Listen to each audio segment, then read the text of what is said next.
Welcome to the DeFi Standard, and this is Mickey B. Fresh.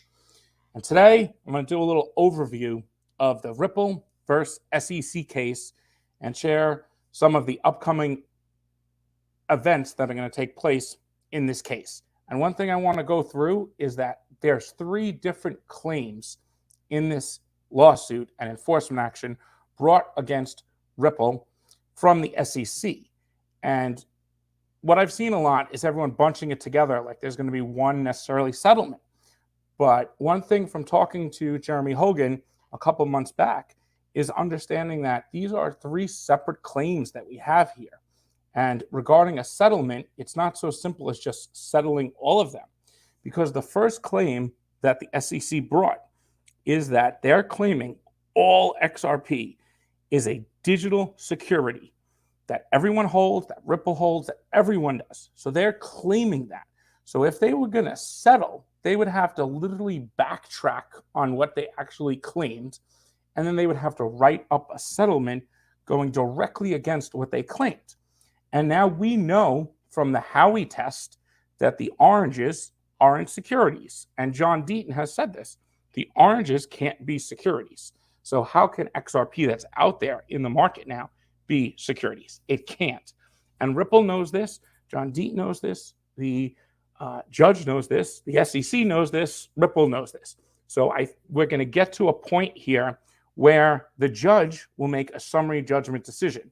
And as soon as Ripple is able to ask for that summary judgment, they're going to ask for it. And I think this is what we've waited a whole year. Ripple has gone through this whole case, 12 months. They have multiple law firms and legal entities working on this to settle right before we could get clarity from the judge. Just really doesn't make any sense to me, because that's why I think this case is going to be broken up into multiple different endings.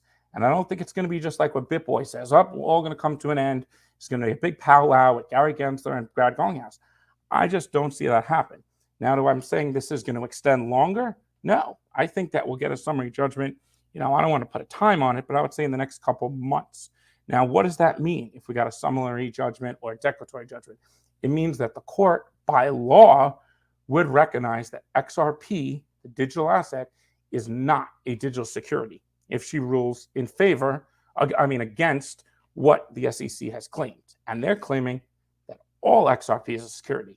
And now this is what allowed Judge Torres to let Deaton and the community come into the case, and we're able to participate. So I think it's a good sign that Torres allowed the community in and Deaton, because we have a say. And they said that the impact on retail is their priority.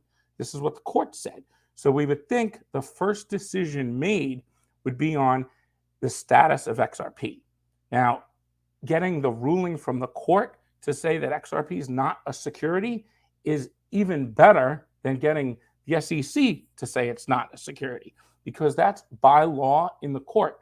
And we know from prior SEC settlements, the verbiage and the wording and language that they use in SEC settlements is very vague, and it's done deliberately to allow them openings to go back in the future to go after entities. Like, for example, what if they did a settlement with Ripple, very vague language that XRP is not a security in this case or this instant, and it leaves open the possibility for them to go after exchanges who list XRP in the future. Now, that would be a problem. So this is why we're so close to potentially getting a summary judgment. I can't see why Ripple would have any incentive to try to settle that claim with the SEC.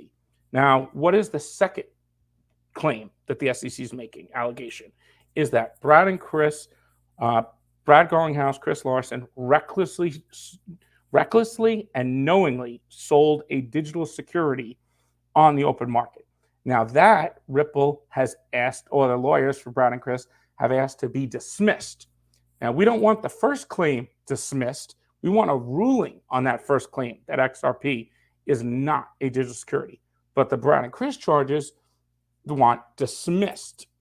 And then there's the third, now not saying they're going to get that, but that is a ruling that's in front of the court right now. There's also 3 other of the ruling on the DPP that needs to be made. We need the ruling on the fair notice. So Judge Torres needs to decide, will she allow the fair notice defense or will she strike it? So that's the decision we're waiting on. That's imminent. And then we're also waiting on the, what's the other one? There's one other one too. So we're waiting on those three to be made right now. It'll come to me. And then the last claim is the investment contracts. So this is the claim that Ripple sold investment contracts all the way through to 2020. And they never sold to the public, but they're claiming they sold those to institutional investors and market makers, and they packaged them as investment contracts. That's what I could see potentially being settled. But I don't think that comes till after we get a ruling on what XRP is. Like, we're in front of the most golden opportunity. Like, the SEC tried to throw the kitchen sink at Ripple. They tried to throw the kitchen sink at the XRP community. They crushed XRP from being, it got delisted off exchanges. Ripple's US business in North America has suffered greatly. And they tried to do this all with the intent to force Ripple to settle early. And Ripple didn't settle. And it's rare to have a corporation or company fight back for a whole year. And now this is what's giving the community and also Ripple the leverage to get a ruling from the court, because they brought this frivolous, really, charge saying, oh, all XRP is a security. The oranges weren't securities in Howey. It's like a fact. So beyond all the utility, all the decentralization, the fact that we didn't buy this from Ripple, that Ripple doesn't control the ledger, they have no control over the actual assets that are out there on the secondary market, in the XRP ledger DEX, they have no control over. So besides all of that, just the fact that the oranges weren't securities in Howey, the judge is, I'm pretty confident, it's not financial advice or anything, but I'm pretty confident would rule that all the XRP is out there is not a security. Now we get that by law. That's the best possible scenario any cryptocurrency could ever ask for, because now we have the court interpreting the XRP status of the Howey test. And this is what the judicial system is for, is to interpret the laws. The SEC is obviously overreaching on their authority on the Securities Act of 1934 and trying to expand what a security is. And now this is a chance for the courts and the judicial system to push the SEC back and say, whoa, you're going too far now trying to call the oranges securities. And in Howey, the oranges weren't securities. So I think we have a good chance here. So we're on the precipice of getting this unique clarity, not from Congress, not from the SEC, not from the White House, but from the courts. That's law. And it could be appealed, but it can't be overturned by the SEC. So once that's in place, that XRP is not a security, that now sets precedent for anything else. So after this, there's no world where they go after ETH after XRP is deemed not a security. So I think we need to backtrack a little on, the whole ETH is a security. And yes, I'm very frustrated that they got a free pass, and the way the SEC handled things was an embarrassment to this country. The way they handled the Hinman speech and tried to back off it, I think it was terrible. And the way Lubin acted and many of the early Ethereum insiders, I think it was disgusting. And it's sad, but at the same time, I don't see them, going to go after ETH. I think that would be bad for the whole industry. And I don't really see that happening after XRP could get clarity here. So moving forward, these are the things I'm looking for. Now, leading up to this scenario, what happens if we get Brad and Chris's charges get dismissed? Because we know that's a decision coming up. So what is it that we're looking for in the near future? It's not just this all-encompassing settlement and everyone has a big powwow and it's all over. I really don't believe it's going to end like that. I can't see the SEC backtracking, and I can't see Ripple really giving in. When you've got this far, where the chance where the courts are going to say, ultimately, this is not a security. All the exchanges relist and all the XRP Ripple holds is all good then if we get that decision from the judge. And I would keep an eye out to see, now that expert discovery is over on January 19th, we'll be able to see that Ripple ask for summary judgment or declaratory judgment. I'm not a lawyer here, so some of the terminologies, there's different types of judgments that could be ruled on by the judge, and now it's Judge Torres who will handle that. In the comments below, but that's an overview of what I'm really expecting here, is that the decision on XRP and that claim that the SEC brought is the single most important.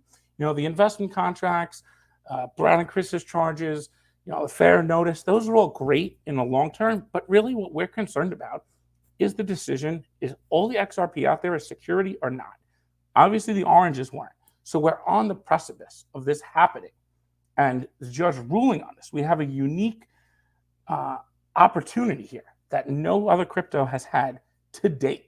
So that's what I'm waiting for. And once that happens, it's going to be really exciting. But the rest of the case may still go on for another 6 months. The investment contract could still go on for 6 more months. Maybe they settle, maybe they don't. But it doesn't really matter to us at that point. So what I'm trying just to make everyone understand is this case can be broken up. Since there's 3 different claims, all 3 could end in 3 different rulings. One could be dismissed, one could be summary judgment, the other one could be settlement, could be trial. They might take that investment contract all the way to trial if they have fair notice defense and they're able to use that Ripple. So I don't know why they would back down when you're a year in and the SEC on their previous settlements does not really give out much in the way of clarity. And also, another thing to keep in mind here, Ripple went through this with FinCEN and the Treasury Department in 2015 and 2016. And they laid down their guard pretty quickly. They gave in to the Treasury. They made this nice settlement. They thought they were going to get clarity from it. It even says in there virtual currency. Well, that held up no weight in this case now with the SEC, or minimal weight. So why would they go back and try to do the same thing all over again? And that's why I think they're fighting much harder this time, because they know it's the courts that will give that ultimate clarity. And that's what I'm expecting to come here in the near future. So just wanted to give a quick update. We'll be back if there's any big decisions made. So here are the things to look out for. I would say the lack of fair notice, the DPP, and the dismissal. Oh, that's it. The third is the dismissal of Brown and Chris's charges. So those are 3 decisions that have to be made. And then the next I would look for is Ripple asking for a summary judgment or a declaratory judgment on the first claim that the SEC is calling all XRP digital securities. And there's no real argument the SEC could make to that, because even Howie doesn't support that, as obviously the oranges weren't securities.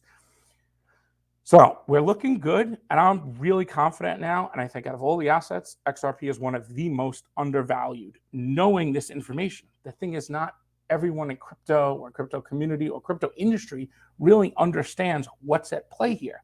We are so close to getting that clarity. So when that happens, that means all institutions, hedge funds, everyone's cleared now with XRP, because the court said it. We don't need Gensler to say it. We don't need the SEC to say it. The court said it. So we get it by law. So that's what I'm most excited about coming here in the near future. None of this is financial advice. This is just educational content. And I'm Mickey B. Fresh, and I'm out.